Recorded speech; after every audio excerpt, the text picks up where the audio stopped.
savez, quand on dit qu'il n'y a pas d'astrologie dans la Bible, par exemple, ou même quand on dit que l'astrologie est condamnée dans la Bible, ce n'est pas un travail sérieux.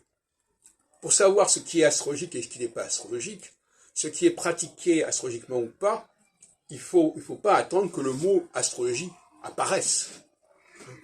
On n'est pas aux zoo. Moi, je plaisante toujours là-dessus, mais je veux dire, il faut regarder la réalité et pas l'étiquetage de cette réalité. Par exemple, l'affaire des 7 vaches grasses qui sont mangées par les 7 vaches maigres, c'est pas marqué astrologie sur le front. Mais on voit bien que c'est de l'astrologie. Et ça, c'est une astrologie absolument évidente, parce que c'est la notion de passage d'une période de 7 ans à une autre période de 7 ans, qui sont très contrastées, vache grasse, vache maigre, alors qu'on ne dise pas, c'est pas de l'astrologie.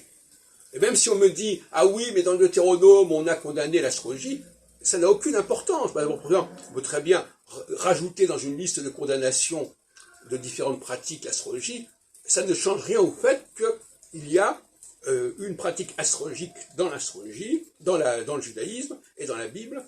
Je renvoie d'ailleurs à mon livre déjà ancien, Le monde juif et l'astrologie, de 1985. Et il y a, par exemple, même dans le premier verset de la Genèse, Dieu créa le ciel et la terre. Moi, je vois de l'astrologie, c'est une augmentation logique, parce que l'astrologie, c'est le rapport entre un certain nombre de facteurs planétaires, et célestes, et la Terre. Donc, cette polémique, alors les historiens se fourvoient quand ils se contentent de déclarations d'un certain type, au lieu de regarder la réalité. Mais évidemment, c'est plus facile de regarder les déclarations que de regarder la réalité, parce que la réalité, elle est complexe, et puis l'astrologie, elle peut prendre des formes différentes. Mais il suffit que le mot astrologie figure soit positivement, soit négativement, pour que les gens soient contents. Ils disent, ah ça y est, c'est réglé.